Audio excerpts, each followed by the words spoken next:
Ticket Snubs, episode 2. We're back.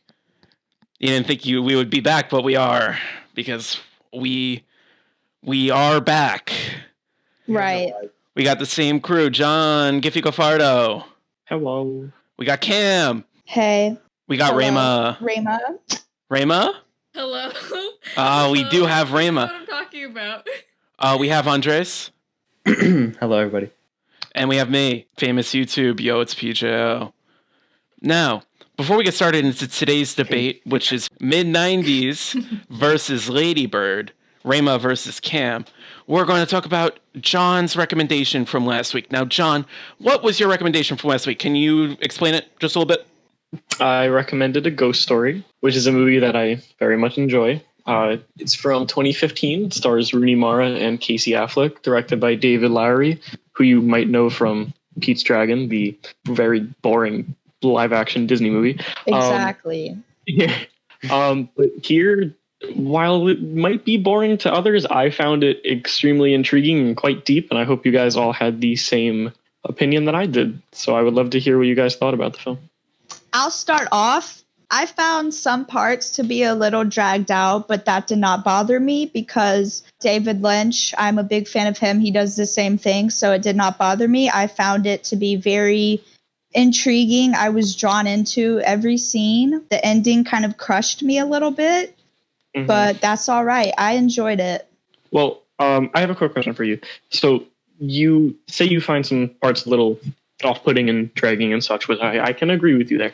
But given the context of the film and the way that time is talked about and considered through the minds of the characters in the film, do you think your opinion would change at all? Time is considered very relative in the film, and It doesn't really have a solidified meaning. So the way we're watching these shots keep going and watching Rooney Mara eat pie for 8.5 minutes, like it might seem off-putting to some, but with the context of the film, does it change your opinion at all? Yeah, if I rewatched it, I'd probably think that. Cool. Yeah. It's definitely worth I agree. Like, I thought it was kind of boring, like for the first half, especially because the way that the film is edited, it makes you feel very uncomfortable when it cuts, right? Because you just get very comfortable in like the mood of every shot, and then when it cuts, like, oh, now I have to like readjust myself. But yeah, like I think once Rooney Mara exits the film, you kind of start to realize like, oh, okay, many years have probably passed by now. So it's like it's not like, you know, more of a linear thing. It's more like every scene could possibly take place in between months of each other, right? So, yeah, I've never thought like that. You know, like spectator perspective of watching it, like you're just there with Casey Affleck as the ghost watching stuff happen, and then like you start to realize that's more about an existential journey than anything. Like I thought it was gonna be like Ghost with Patrick Swayze, where Casey Affleck, oh my god, right? That's what I thought it was gonna be, but it really wasn't. Come the scene where she hooks up with another guy and then she leaves, I'm like, oh, this is like nothing what I expected at all. And I thought, yeah, that was sad. By the end of it, it just kind of like became this perfect sphere of a film. It works in its own vacuum. Like if you know what you're getting into, it's really good. I'm not gonna lie, I mean, the ending completely crushed me. But the part that like I legitimately like gasped was when both of the houses were torn down and the ghost went, I guess they're not coming back, and he just oh my god, I'm getting chills right now. Like I'm literally getting chills just thinking about it. I was like, oh my god. Yeah. I think that's interesting because I found myself more invested in the first half of the movie than the second half. Me too.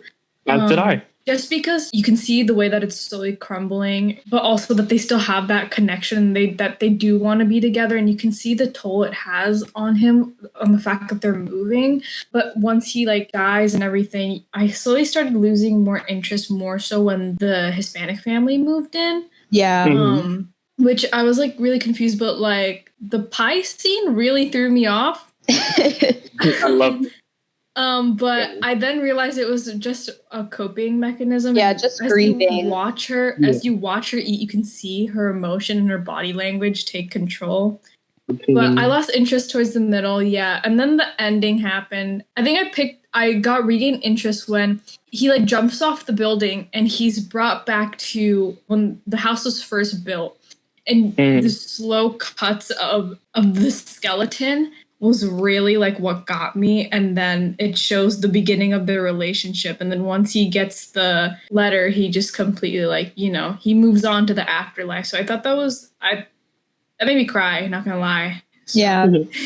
I agree with you with the beginning of the film being much more enjoyable. I think it's fantastic altogether, but I do enjoy the first hour a lot more.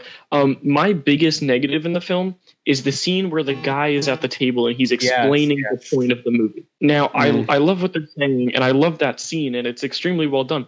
But I'm already getting all of that from watching the movie. Yeah. So to have a character explain it to me kind of felt like they were just dumbing it down for audiences that weren't really paying too much attention. And that's probably my really only negative with the film, to be honest. It's really I didn't think it was like overly pandering. I was like, oh, okay. I mean, it's not offensive. I don't see the scene as like offensive to. Yeah, I didn't see it like that either. To be offensive, I just thought the film itself goes without saying all those stuff. Like you can watch it and take it away from it. It could definitely work without it. It was kind of pointless.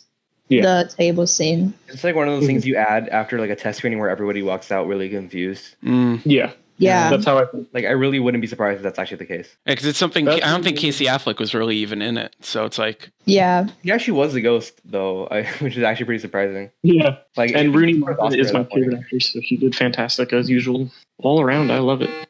All right. Does anyone have any other points they want to bring up about I want Ghost to Story? talk about the note. Oh, I looked it up. Okay, because I was curious. Yeah. No one knows what's on the note except for Rooney Mara. She forgot. She forgot? Wow. Yeah, she said in an interview that she forgot what it meant. What? Because apparently David Lowery gave her the direction to write something that means a lot to her. And like she just forgot. Which I find really hilarious. Clearly it didn't mean a lot to her if she forgot. Yeah, that's something I would do, honestly. It was the final scene from Joker, which Joaquin gave to her as a memento. So she just wrote out the entire.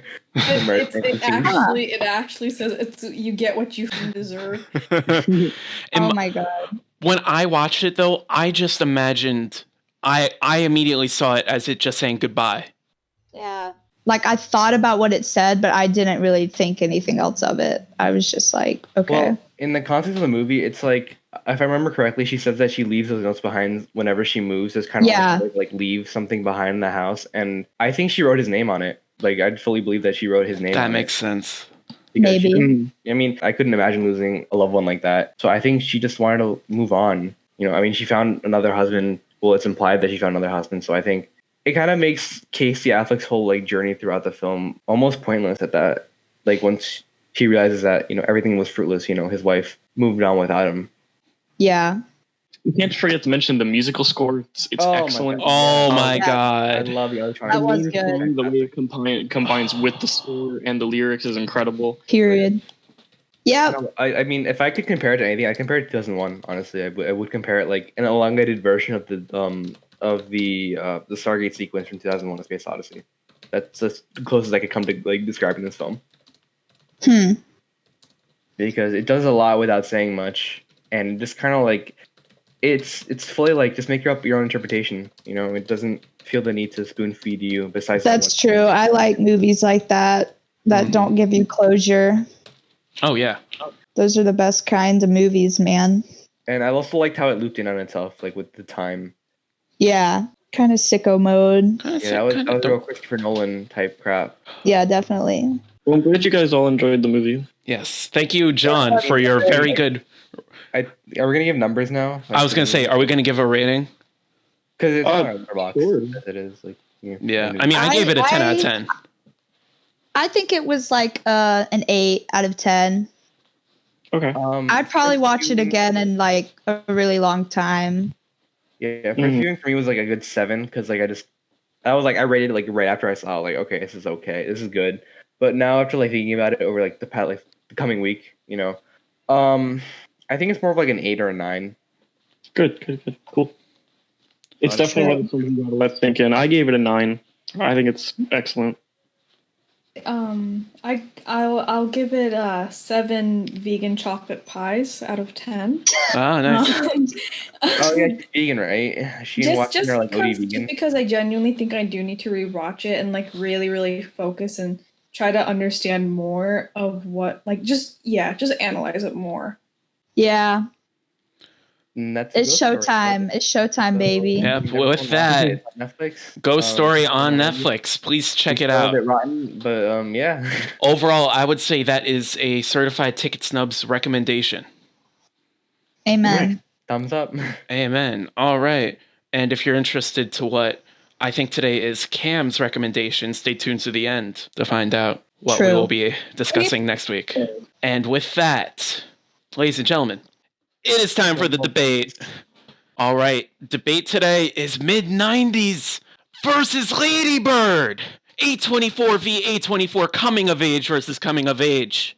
Rayma versus Cam. Just like last time, we are going to be breaking this up into 5 different categories in this order. Plot and characters, acting, technical, a custom category, which today will be coming of age, and the impact of the movie.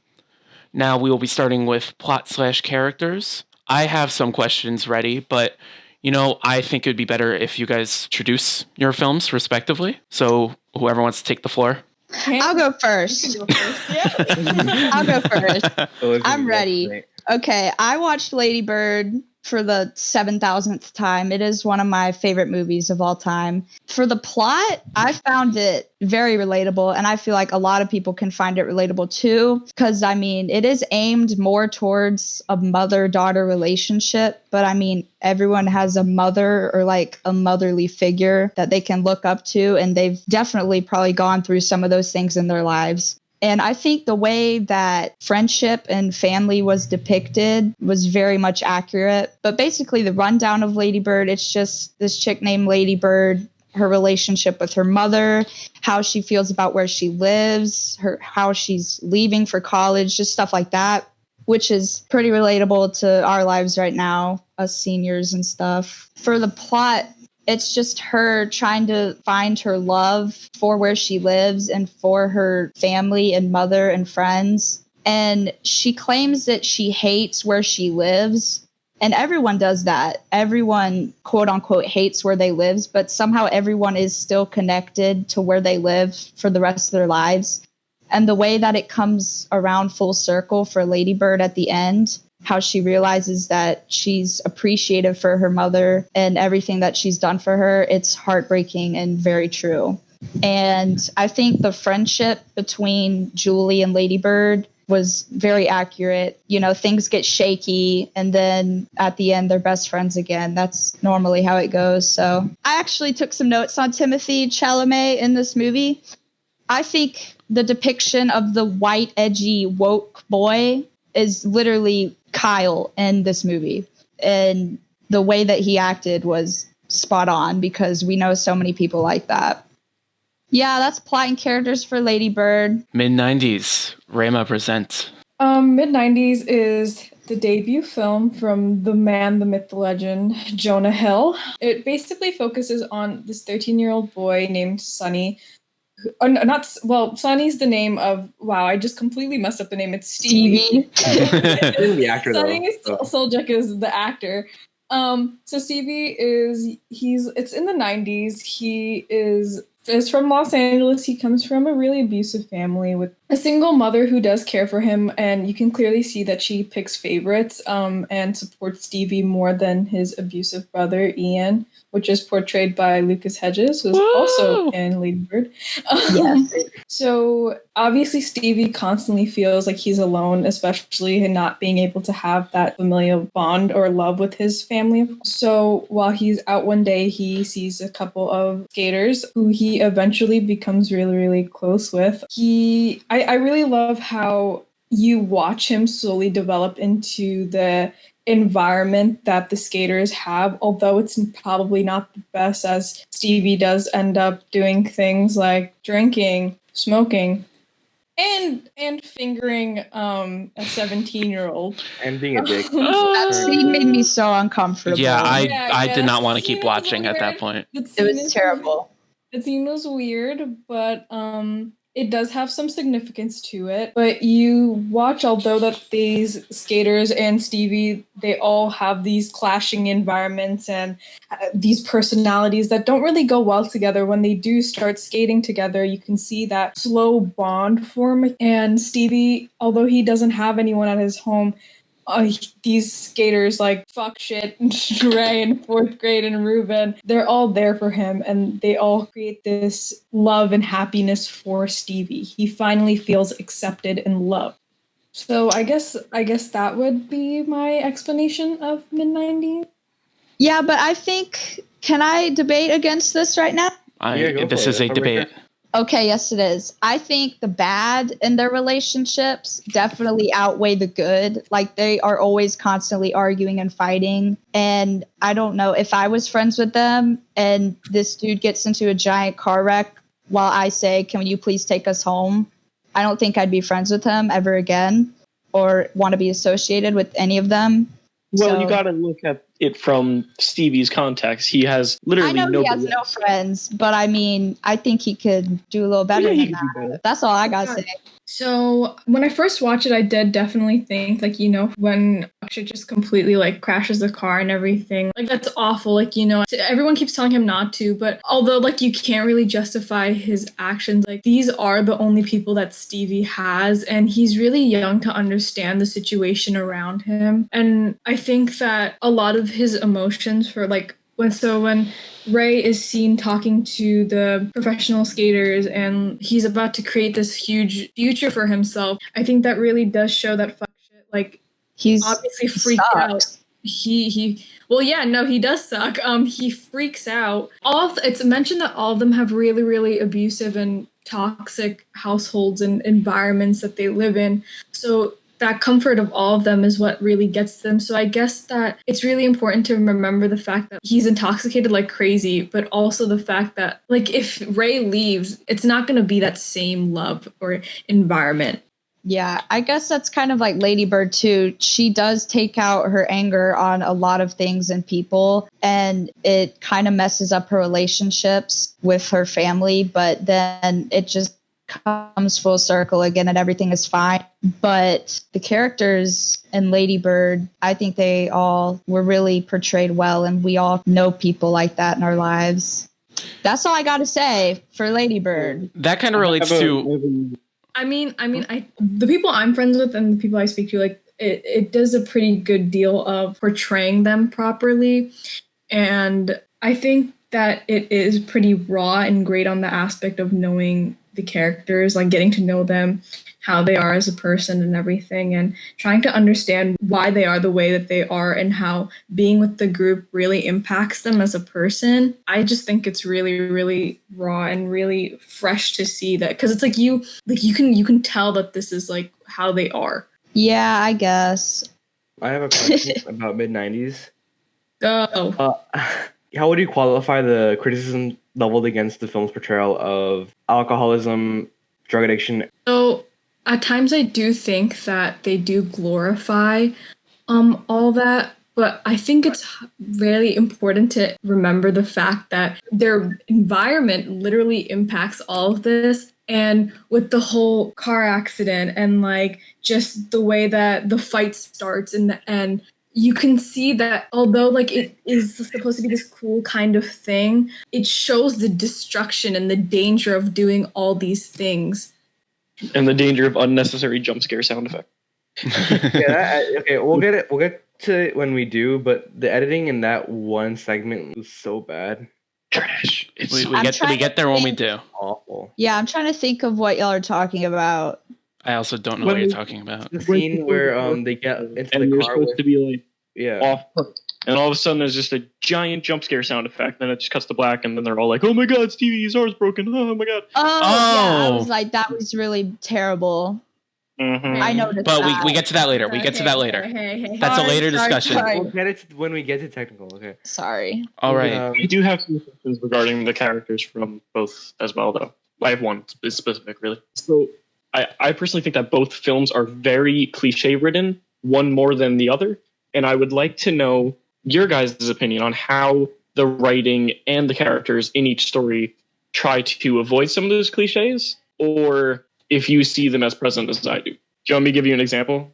Yes, because I don't understand the question. Okay. In Lady Bird, they pull the whole, "Oh, I'm going to go leave my friend that's not as conventionally attractive to go hang out with the cool kids and pretend to be cool thing. But then I'm going to go hang out with my friend again and everything's going to be okay" cliche. Right. Do you think that does anything to like affect... I don't really know how to phrase my question.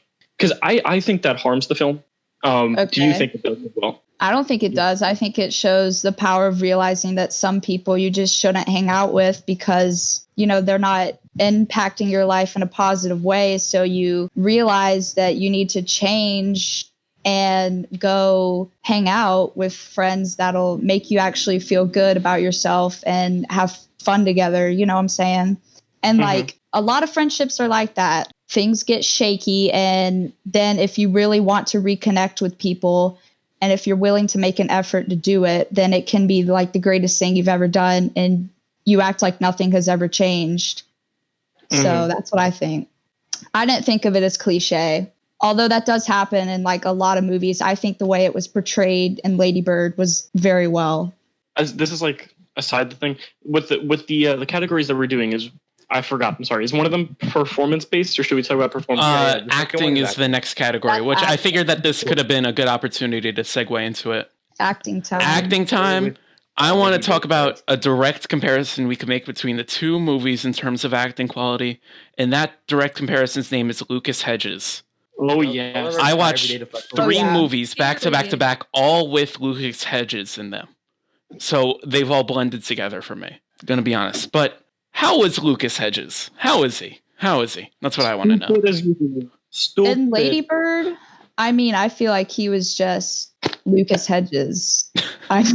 He was completely different in Mid90s though. Like I said, I didn't even recognize him until he started talking. I was like, that's Lucas Hedges. What? But in Lady Bird, I think he was good. He was good in Mid90s as well. Yeah. So. Yeah. I guess it's just different because it's like it's hard to debate most of it because like both of his portrayals are so completely different. As in Lady Boy, he's Lady Boy. Lady Boy. Lady Boy. Lady Boy. Oh my god. Lady Boy. That's funny. Lady Boy. I go. Wait, I thought Rocky Horror was in 2. I think. The scene where Lady Bird and I honestly forgot his character's name in Lady Bird, but just ignore that. He's closeted in there, right? And then it shows up the scene of them like just dancing in the field and running around. I feel like that was just Lucas Hedges. I thought it was very genuine and just really straightforward. So that's what I thought.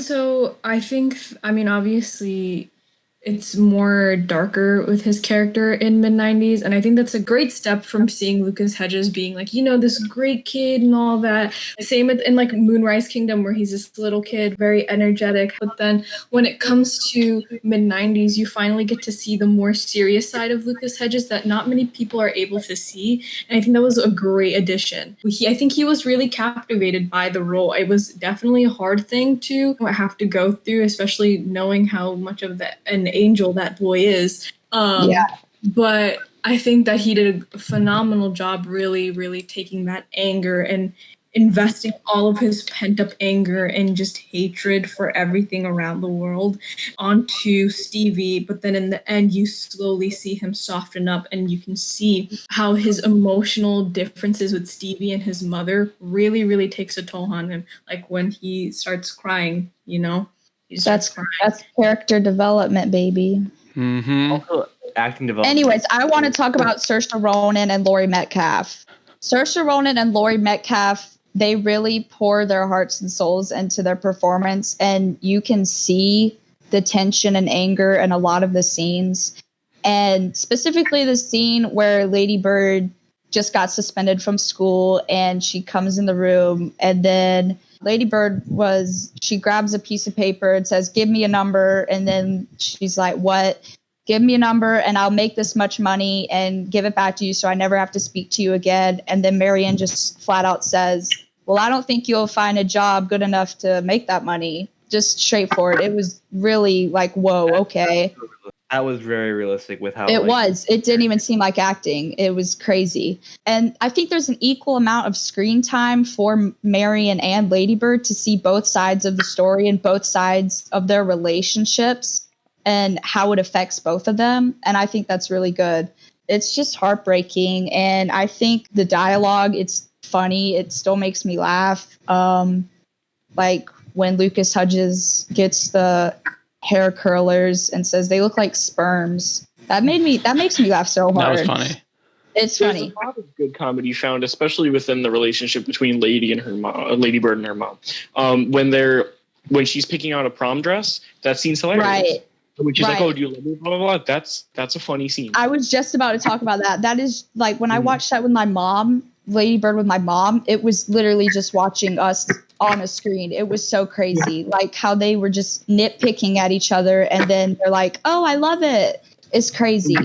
And the mother-daughter portrayal by both of them was spot on, and I think they were great performances.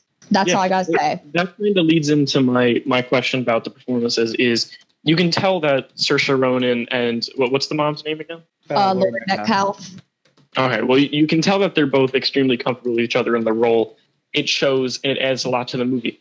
And in mid-90s, didn't Jonah Hill take like two of the characters just that have never acted before? Is kind of through the screen. So that was going to be one of my points. So the only people who actually are actors are Alexa Demi, which is Estee, Lucas Hedges, obviously Ian, and the mom, Catherine Watterson. Sonny Suljic, it was, I think, if I'm not mistaken, it was his first, but for confirmed with Ryder McLaughlin, which is 4th grade, I think it's Gio Galicia, Ruben, Nicole Smith-Wright, and Olin Prenat, fuck shit. They're all a part of this skating collective called Illegal Civ. And basically what Jonah Hill did was he went with Lucas Hedges, went to his skate park, found these people, found Illegal Civ and everything, and was like, hey, filming a movie about skating, because Jonah Hill, a lot of the aspect of the movie does include experiences that Jonah had in his life. So yeah, most of the actors in the movie, it was their first time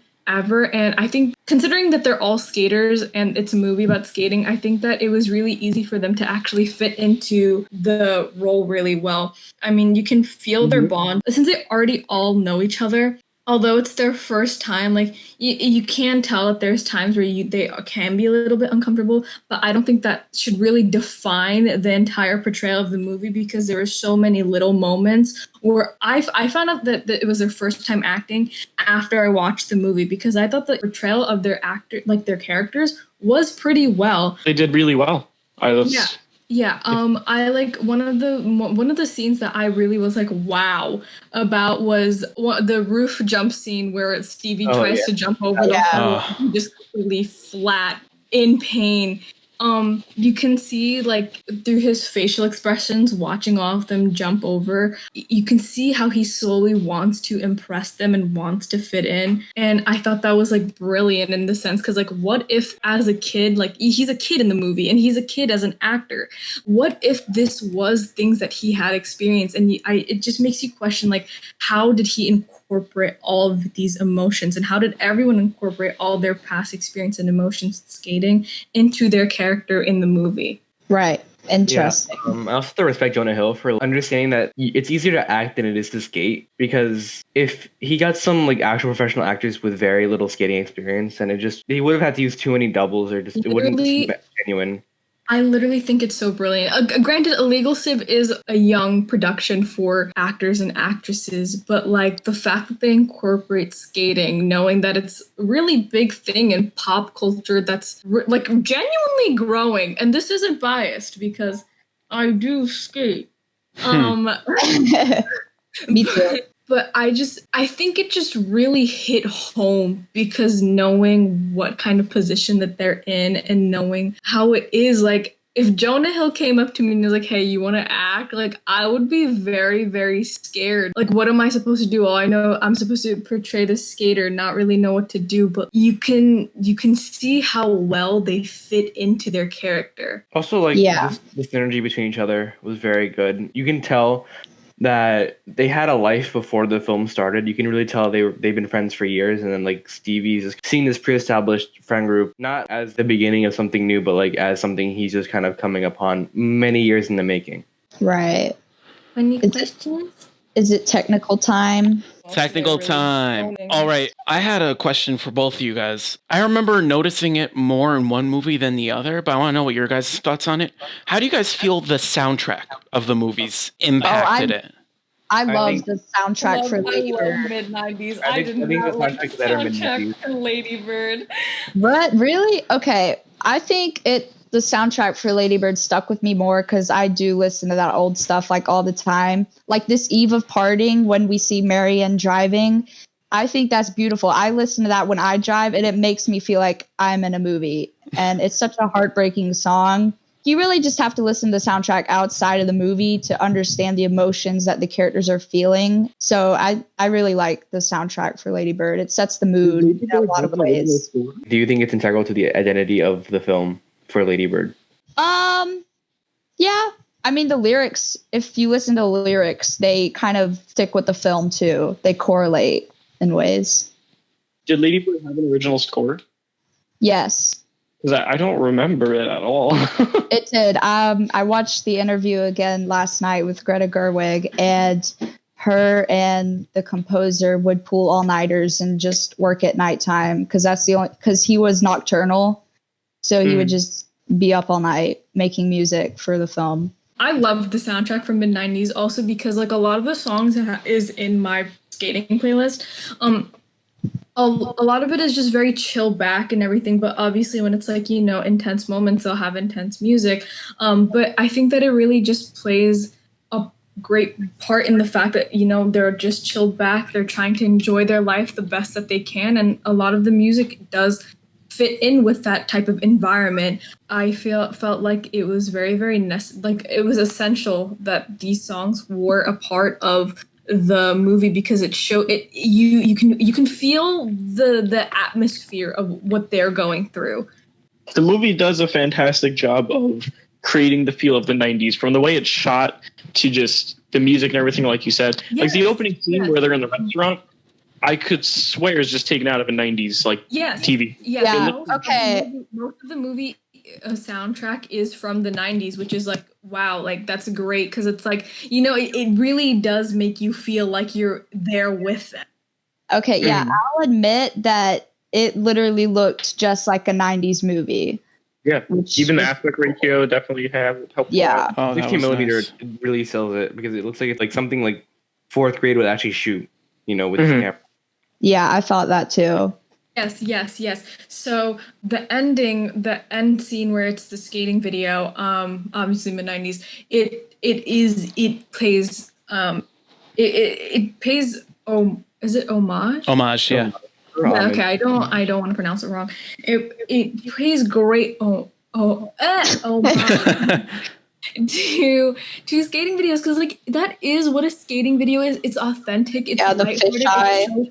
It shows how lighthearted they all are. It shows their connection. It shows the fuck ups that they have when they're skating. It shows the accomplishments that they have. It's just energetic, and the fact that they show it when Stevie is like in this critical condition, and you feel like their friendship is over, but that movie ties it all together when you see all of them waiting there, even fuck shit, knowing that he did all of that and he had this entire power throughout this entire thing. And then you just see their bond slowly growing, and like that Stevie regardless cares for them and that they all care for each other no matter how much they act like they don't. Okay. I thought the music in Mid90s from Trent Reznor is always like, everything he makes is really good, and the score for Mid90s was really good, but I felt like it was used extremely inappropriately at times, especially like towards the end when it's him and I can't remember the guy's name, was Sonny and the guys, I don't remember his name, but they're sitting like right before more. His name was Ray.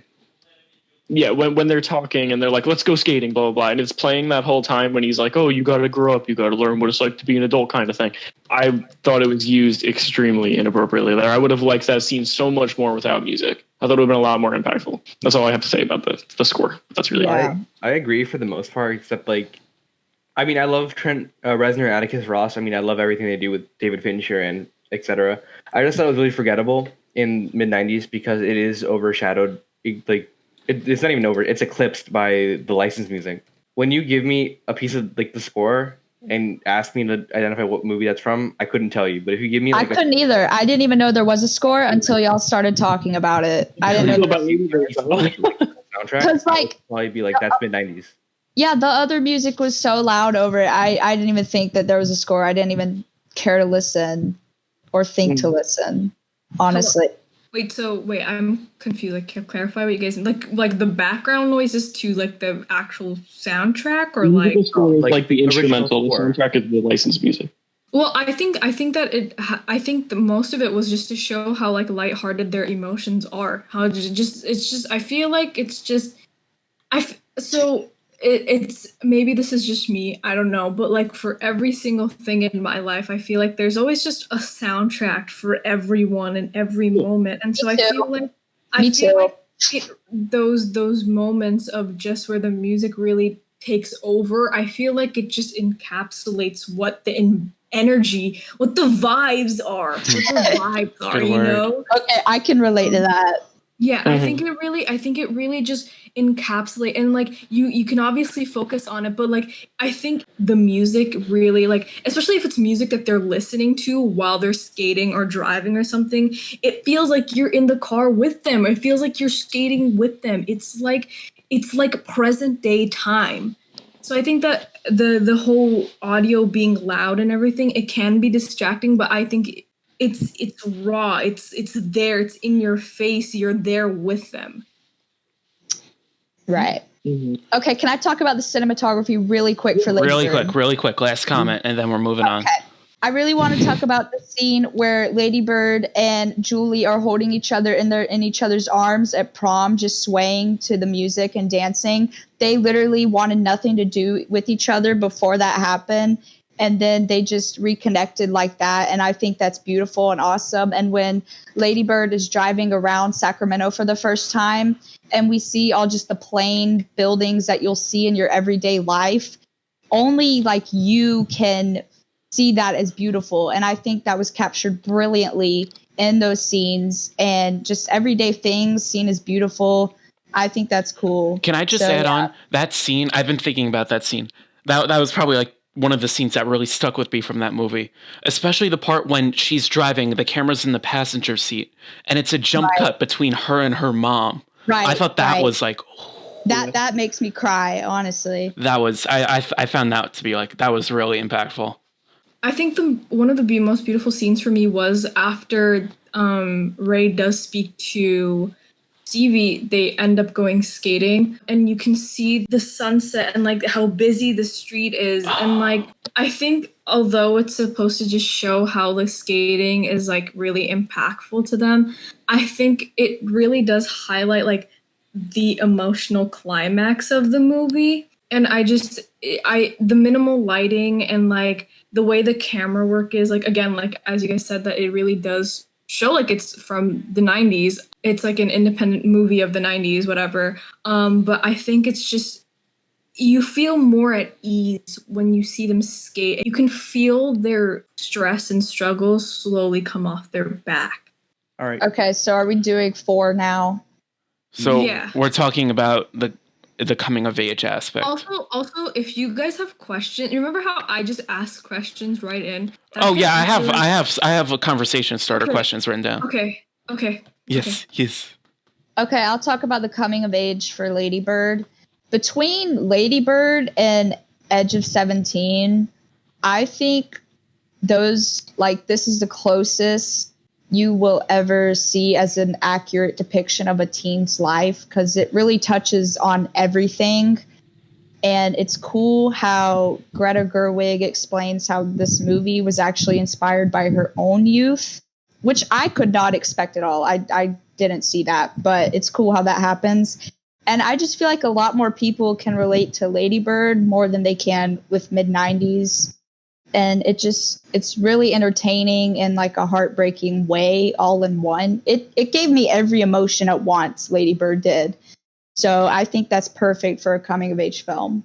A lot of the things that I've noticed is criticism of not like liking Mid90s is because it's like skate movie, blah blah blah blah. I like skate movies. I hated Mid90s. Oh, okay, bitch. I think that people really ignore the fact that like when I met like my group of friends who skate and stuff, it was kind of like I kind of understood where Stevie was coming from. Like, I don't have the greatest background, but I do have I do have a family. Yeah. Like, it's not abusive, but it's like, a lot of the times it's really hard to feel like a lot of the times it feels like I'm alone. So when I did find a group of skaters, like my skate group, I guess, it just felt really like they're just so laid back and chill. And so I guess that like when it comes to coming of age, like for me and a lot of the people that I do know who watched the movie, they completely understood the environment of what skate environment is like. I mean, like some people, we just like don't care. Like we don't care. Like you do you. Like we're gonna skate. Skating is just like it really just captivates you. It really like takes all that stress away because you're focused on just gliding and looking at everything around you. And like it's different for everyone, but like watching that friendship bond and seeing this kid who comes from such an abusive family and goes like, especially the scene where he tries like strangling himself with the Nintendo cord, like you can feel how stressful it is to be living in that household. But then when he's with his group of friends, you can see the happiness and the comfort he finds within them. And I think it's like, like there's always going to be that group of people that is always going to be there for you, whether it be you guys have a serious connection or not. Right. I loved it. I love after everything. She's like, right. I'm sorry. No, I love it. I literally hated the part where he just screamed at his mom. Lady Bird does the same thing, but what he did is very edgy of him. Like, bro, shut up.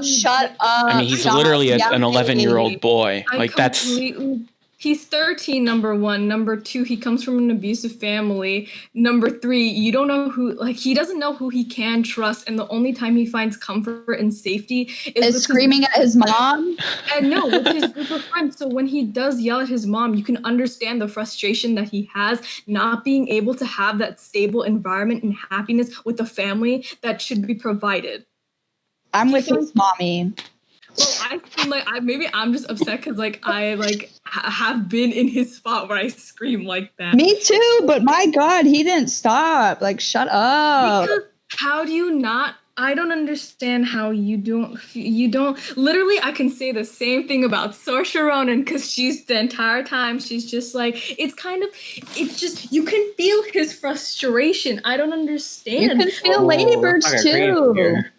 Yes, you can feel it, but like to undermine this little kid screaming at the top of his was annoying.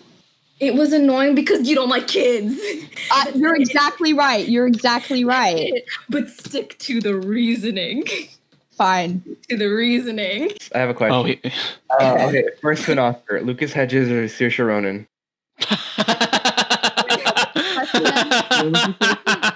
Yeah, that's a joke. Which one would be the first to an Oscar, Lucas Hedges or Saoirse Ronan? Who's gonna be first to get an Oscar, Lucas Hedges or Saoirse Ronan? I don't know. I feel like Saoirse's constantly getting snubbed. Saoirse's better. Snub, man. Bro. Seriously, she keeps getting snubbed. It's annoying. She's a great actress. She was just so beautiful at the Oscars. She was. She's a queen. Beautiful. She's a queen. All right. Impact. Do we have any other comments before we move on? Or no. Impact. Okay, so Impact, I have a question that I feel like we can use to just kind of focus in this conversation for our last section. Since both films, obviously, I think they both came out 2018 or 2017 and 2018. They came out like within months of each other. Okay, yeah. So what effects do you guys think that each movie respectively will have on the future of coming of age films? Like, for Lady Bird, I think there will be more like both sides of the story, like mother, daughter. We see both sides and what their relationships are and how it affects them. Kind of like I was talking about earlier. I see more mother-daughter relationship movies in the future, or mother-son. I mean, it can go both ways because everyone has a mother. So. Mm-hmm. We hope you do. Yes. That'd be kind of weird if you didn't. Like, how would you get here? Test tube. Oh, yeah. Okay. Okay. So I mean, a common theme, obviously, just within movies is like the power of friendship, which is obviously highlighted in Mid90s. And Lady Bird. And Lady Bird, yes, but I think Lady Bird also does mention more. It does highlight more the fact that, like, you know, mommy issues. Right. But I think that I'm not sure if Mid90s is like an underrated movie or not. Compared to Lady Bird, it definitely is. Well, yeah, because Lady Bird had Oscar buzz. It was nominated for Best Picture. But Mid90s was like debut film, indie film, whatnot. I do think that a lot of the coming of age and like the impact it's gonna have just kind of just shows the lightheartedness and how just like I think it just gives, sounds weird, but gives an opportunity to showcase what skating does and just the environment. But I think that you can see the friendship and the impact that people have on your life, whether it be like how Stevie tried hurting himself when his brother, you know, did all that, caused that much torment and trauma in his life. But then as soon as he's with the entire group, you can see how he kind of lets all that dissipate and he just feels safe with them. And then at the party, I'm going to ignore the fact that what happened at that party happened. Absolutely nothing happened at that party. Nothing happened at the party. We're all in agreement here. But like, I hated that party. Nothing happened. I don't know why you hate it. After that party, when he's like, guys, you never guess what happened? Like, that was so cringy. I'm so sorry. Oh, okay. I have to disagree. That was actually a pretty nice moment between them, despite the context of what he's freaking out about. Yes. Just like his emotion is very. Yes, he's so excited. He's finally accepted. They're all finally like, yo, like, you know, he's like, he literally did it with an overage girl. Like, I just find that 17, so. I think so. I think it was still legal. No. Stop trying to justify it. Yeah. I'm not trying to justify it. It's just like everyone's like illegal, but like, I think that's just a weird way to connect with people. It's unusual. I'll say that. It's, you know, you don't see a 13-year-old kid get a fingering. You know, whatever happened. Yeah, but I miss out on when I was 13. I think it just also shows a more, I guess, realistic type of friendship. Maybe also because it is a lot like my friendship, other than the fact that, like, you know, get a car crash. But I hope that never happens. Thank you. I hope that never happens. Yeah, that would not be fun. The whole friendship and just seeing everything dissipate and just having that thing that you can do with everyone, it made me very, very warmed my heart. Especially the end where they're all together and just also Lucas had just giving that orange juice. That was cute. Why is he? The impact I think that's gonna have boost in orange juice sales, because my God, why was he carrying it around in his pocket? Not. I think it was Sunny D. Oh my God, I love Sunny D. That stuff slaps. All right, so I think now it's time for the moderator to jump in and give our final statements to see who won this wonderful battle. I definitely think Cam won. Yeah, we'll go by category. Yeah, all right. I'll go on with plot and characters. Barring my own personal opinions on both films, I think you both did a good job of explaining how the characters of each film impact and benefit the meaning of each film, respectively. But just to keep it short, I think Cam did a better job of explaining how Lady Bird's characters flesh out not only one another, but also the plot of the film and the meaning of the film. Thank you. I'm going to jump in so I don't have to be the last one to go. I am going to disagree and say Mid90s solely because I think near the end someone mentioned the cliches. I think John mentioned it. And that kind of just stuck with me, that it was the whole best friend left her for prettier. And it just, Mid90s was less conventional and it had like a more original crew of characters that I just think were more interesting. Nothing against the movie, obviously. I love Lady Bird. I love both these movies, but I feel like the characters were more intriguing. Yeah. Understandable. John? Yeah, no, I agree with PJ. I'm going to have to go with Mid90s for the first category. Shoot! Damn. You guys both did really good, though. Yeah, I'm proud of both of you. It was Thank Number you. 2, acting. This one. Sorry, I gotta go with Lady Bird on this one. Like, you just can't beat Saoirse. Thank you. Just to elaborate on that, because I don't want to leave it like, you just can't beat Saoirse. But I think that the chemistry between Saoirse and Laurie Metcalf was absolutely fantastic and very realistic and very well written and very well portrayed. Right. Also, Beanie Fieldstein was great. Jonah Hill's I love sister, her. by the way. She was great too as a supporting character. It's kind of like the prelude to Booksmart, where she really like went ham on it. Yeah, it literally reminds me of Me and My Friend. It's crazy. Yeah, I thought all those performances were great. Timothée Chalamet as this very like emotionally unavailable, super edgy. Oh my god, Timothée Chalamet is so beautiful. I feel like he was just playing himself there. Honestly, that I was attracted to it significantly because of personal reasons. But I think Timothée Chalamet he did really good for the part he was given. It's really like there's really nothing else to the part. Just like, oh, I sulk around and I like I hook up. That's it. And Lucas, I hate the government. That's what he does. Did a good job of portraying the emotional vulnerability of somebody who's like on the cusp of coming out, but still wants to like hang on to that thread of maybe I still like girls, or and also like how that plays into Lady Bird's own like emotional getting dragged around sense. I don't really know how to word it, but like you can feel that Lucas Hedges feels really bad for dragging around Lady Bird into his own baggage. Yeah. So I thought that the acting was superior in Lady Bird than in Mid90s. They're all great in Mid90s, but I just think you can tell that they're skaters first and actors second in a lot of scenes. Yeah, I mean, I take notes during the debate, and I was also going to go with Lady Bird for basically the first point Andres brought up, the idea of the perfection of the mother-daughter bond. Like that, I just felt like that was something that was that was the movie, and just the chemistry between the two was so there. And then John. I agree with Cam with Lady Bird for this one.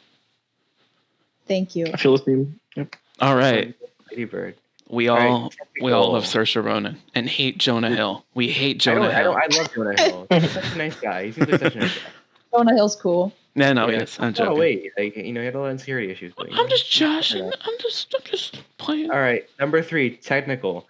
This one's a tough one. I'm still going back and forth on it in my head right now. I gotta give this one to Rayma with Mid90s because I love how she fleshed out how the aesthetic of the 90s, the aesthetic of that time period really, really fleshes out not only the characters of the film, but also the themes of the film of coming of age and really growing up and finding your place in the world. Yeah. Like ultimately with the soundtrack and the cinematography, like the 60mm as well as the licensed music of that time period really like accentuates that in my opinion. Yeah, I'm gonna be honest. I really want to choose Lady Bird because I really hate that car crash scene. Oh, that was awesome. But Mid90s just has an aesthetic to it that Lady Bird it does to an extent, but it's just not as strong as Mid90s has, Yeah, like looking at Lady Bird, I couldn't tell you that it took place in the early 2000s, right? But like if I just look at a frame of Mid90s, I could be like, that's the 90s, just by the way they dress, like the grain on the film, the noise in the film is, I agree. John. I agree with everything that you guys said, and I am also going to go with Rayma on Mid90s here. Dang it. This is back and forth. This is intense. I know. This is what happened. This is yeah. All right. The custom, the coming of age concept. All right, I'll start it then. Okay, so custom, the coming of age aspect. With this one, I gotta go with Cam's argument with Lady Bird because, I mean, as says before with characters and acting, is that just the coming of age with Lady Bird wanting, like, initially hating Sacramento and like wanting to go to New York. I don't know why she would, but yeah. So, I thought that conflict was very central to the film and also something that I think more people can relate to. Right. Because everyone hates where they live. Everyone hates their mom, right? No, that's not what I'm saying. No. I'm kidding. No, but yeah, everyone has that sense eventually, like by the time they're 16 or 17, like I just want to move out of like this area that I'm in because this is same old, right? Yeah, then you realize that it was actually a pretty good place. So I think that the coming of age aspect of Lady Bird was much more accessible and much more universal, even to a fault at times. So that's why I think it had a better coming of age aspect than Mid90s. Because what school? Mid90s was like, if you're a skater, dude, you're gonna love Mid90s. But I think she went to Columbia. I'm pretty sure it was Columbia. No, she got waitlisted from Columbia. I think it was. Yeah, then she got in. Yeah. Okay. It was Columbia. All right. Okay, PJ. Okay, yeah, go. Yeah, it's gonna be really shocking, but I'm gonna have to agree with Andreas again. I don't know. I really can't think of anything different to say than what he's just said. This sucks. Oh, that's how powerful I am. John? Yeah, no, Lady Bird 100% is the much more unique and I feel like I already know what take on gonna be like. Rima, I'm so sorry. Did you just say Rima? No. Did you just say Rima? No. Okay. Okay, next. All right. Finally, the impact of Mid90s. I already know. Okay. All right. Impact. I think with both films, they both made very good arguments, but I think the ultimate aspect to take away from both films is just greater honesty in filmmaking, greater honesty depicting this coming of age story. So with that, I gotta go with Mid90s having the better impact. Really? Yeah, because I think Rayma did a really good job explaining it. And also, I think that with the content in Mid90s, it wouldn't have been made in the 90s. They used very, very politically incorrect language. Yeah. And I think that also helps because even Jonah Hill was very scared to include that language when the film first came out. But he essentially reasoned that if he edited it or changed the script, then it just wouldn't be accurate to the time because that's how kids spoke in the 90s. And even now, some kids still speak like that. So I think... Which is gross. Depicting the 90s as is something that really helps to move forward this coming of age story because instead of glamorizing the time period, it really takes everything, warts and all. So yeah, that's what I think. All right. I ain't even gonna lie. I'm shocked that you chose Mid90s. I thought he was gonna go Lady Bird. I really did think you were gonna go Lady Bird. In terms of impact, Lady Bird is. I personally think it's the better film, but I think in terms of impact, it's been done before. I don't think it's been done as unflinchingly and as fearlessly as Mid90s. And I get that, but I'm going with Lady Bird. I feel like I think I wrote it down as a note to paraphrase what Cam was saying, and then she literally said it. The idea that it's showing, like you literally said, I think word for word, it's showing both sides of the argument. It is. And that's something that I feel like, from the coming of age movies that I've seen at least, is a fairly new perspective or a fresh perspective that just adds so much to the emotional impact of the movie. And yeah, in most normal everyday coming of age movies, you just see the teens' side and what they're going through, never the parents or anything. Yeah, and the parents is just boiled down to, I just want what's best for you, honey. Right. But this one, it's just chef's kiss, Thank you. All right. John, this one's up to you. I know wisely. I like being the last. This is cool. Okay. So, I think I was the last time. Yes. And I remember you hating it. Yeah. So I hate to be the guy, but we're going to go drum roll, whatever. Suspense. Oh my God. Roll. I think that Cam did a better job of explaining the impact that Lady Bird has on screenwriting as a whole when it comes to coming of age stories, like PJ was just saying.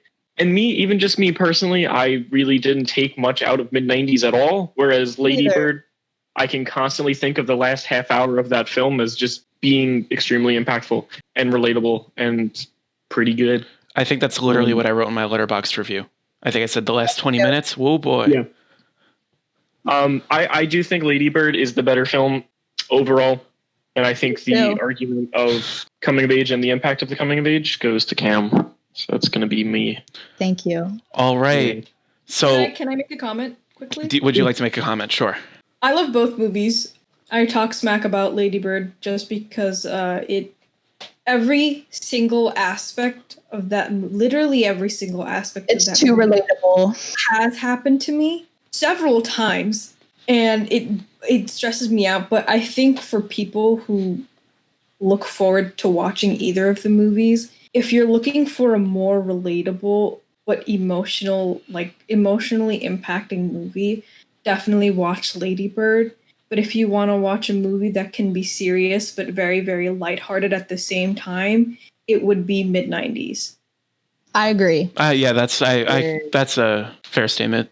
I mean, yeah. Lady Bird 6 out of 10, Mid90s 5 out of 10. Wow. My ratings. Jesus. Those are my ratings for both of them. Okay, YMS, calm also down. Does not like any movies except for like Eternal Sunshine of the Spotless Mind. Whoa, that's almost like that's on the next episode or something. Whoa. That's almost like next episode is John versus Andreas, Eternal Sunshine of the Spotless Mind versus The Master. Romance the movie. I have to watch The Master. I have to watch both of them. I've never seen The Master. But so for listening, guys, decide in the comments who won, but don't fight each other. This is all for fun. Yes, this is for fun. Wait, who won though? Oh yeah, wait. I was about to go over that. Hold on. So plot and characters went to Mid90s. Acting went to Lady Bird. Technical went to Mid90s. Wait, plot and characters went to Lady Bird, right? Plot and characters went to Mid90s. Okay. Acting went to Lady Bird. Acting went to Lady Bird. Really? Yes. I done forgot. Technical went to Mid90s. And then Impact and Coming of Age both went to Lady Bird. So clutching 3-2 is Lady Bird. Wow. Good job, Cam. You both did really good. Again, Good this job, is just Cam. our opinion. Good job. Nice debate. Very good. Cam was like, good job. You sucked. No, that is not. I'm kidding. Good job, And everybody. with that, this is the promised part. Cam, what is your recommendation for next week's episode? I'm excited. Next week's episode, we will be discussing Lost Highway by David Lynch. I knew it was going to be David Lynch. Sorry. Take a shot every time Cam mentions David Lynch. But don't if you're below 21 years old. Dude, you'd be dead. Literally. Okay, Lost Highway, it is just a roller coaster. But I feel like it's one of David Lynch's most understandable films. And I honestly like it more than Mulholland Drive. Is this the Nick Cage one? No, that's Wild at Heart. I watched that one the other night. That one was just bonkers. But Lost Highway, it's a lot. But it spooked me. It freaked me out, guys. It had me looking over my shoulder a little bit because I was scared. But yeah, I don't know where you would watch that on any streaming platforms. So you're probably just going to have to... We're probably going to have to rent it illegally and pay money. Yeah. That is what we will do. Rent it. There you go. VPN. There you go. So yeah, Lost Highway by David Lynch. All right. Cool. I'm excited for y'all to watch it. And just a reminder again, next week's episode is The Master versus The Eternal Sunshine of the Spotless Mind. Andreas will be making his debut in the debate ring finally. Be going up against previous winner, John. Yay. I love you, John. All right. And I believe with that, we're all done for this episode. Any comments before we wrap things up? Ray, the black guy, he's actually a part of Odd Future, if no one knew him. I knew he looked familiar. He's Odd Future, yeah. Oh, one of his songs came on my shuffle today. I think they did something with Tyler, the Creator. Yeah. Odd Future is, Tyler, the Creator. Also, Rayma, I'm sorry I called you Rima earlier. I was looking at the screen. No, it's okay. It said Reem. And that's a joke. I don't really my care. brain said Rima. No, honey. I pulled the silly. I really don't care anymore. I really don't care. I pulled the silly. It's not the worst thing I've heard. It's okay, brother. Yeah, I hope you guys like The Master and Eternal Sunshine, because The Master is like one of the best acted movies you'll like ever see, and then Eternal Sunshine is just I'm so very good. excited. I watched the Eternal Sunshine of a Spotless Mind because An just kept forcing me to watch it, and It's too relatable. I watched it when I was going through a crippling, weird half breakup thing, and I literally wanted to die. I'm very excited to experience these. Anyways, we'll save that discussion for next episode. Thank you all for watching and listening and giving us your time. Please comment down below what you think of the movie. And just stay safe and love each other. Yeah, that's true. And with that, to quote the 1989 film Bill and Ted's Excellent Adventure. I love this. It seems to me the only thing you've learned is that Caesar is a salad dressing, dude. Thanks for watching, and we'll see you guys next time. Be excellent. Bye. Goodbye.